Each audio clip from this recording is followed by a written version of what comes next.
No last words as Richard Leavitt's death sentence was served. Good evening. Thanks for watching. I'm Matt Davenport filling in for Todd Blackington. We'll check in with him in just a minute. A Blackfoot man who has spent the last 27 years on Idaho's death row is now dead. Richard Leavitt killed Danette Elg in 1984. Our Todd Blackington has the latest from Boise. No last-minute delays today as the Idaho Department of Corrections carried out its second execution in the last 7 months. Both of those inmates committed crimes in eastern Idaho. The process appeared to go according to the department's plan. It was largely uneventful. Mr. Leavitt did not make a final statement.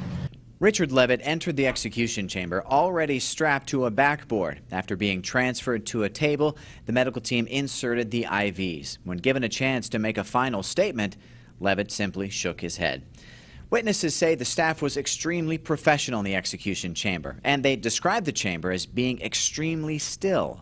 I've never really experienced this kind of a quiet. In fact, when the air conditioner came on, it startled me because it was that quiet. Tom Moss was the Bingham County prosecutor who prosecuted this case nearly 3 decades ago. In the post-execution news conference, he talked about still being sure that Leavitt was the person who killed Danette Elg and that the case has withstood all scrutiny. But when somebody's life is at stake, it is very important that we move carefully and we do whatever needs to be done to see that we don't make a mistake. Over the years, over these 27 years, has been looked at under a magnifying glass by various courts, and they have 2 things they're interested in when they're doing all of this examining, the courts. 1, did he commit the crime?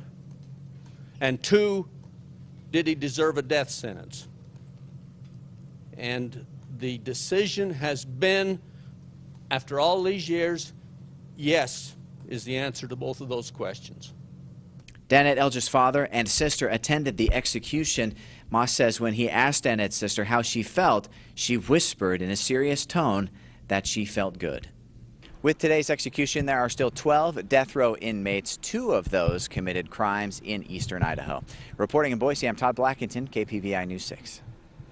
And relatives of Danette Elg say they are finally ready to put the horror and tragedy in the past. They released a statement just hours after Richard Leavitt's execution. Family members say they can now focus on their memories of Elg's life and find closure. Elg was 31 when she was killed in 1984.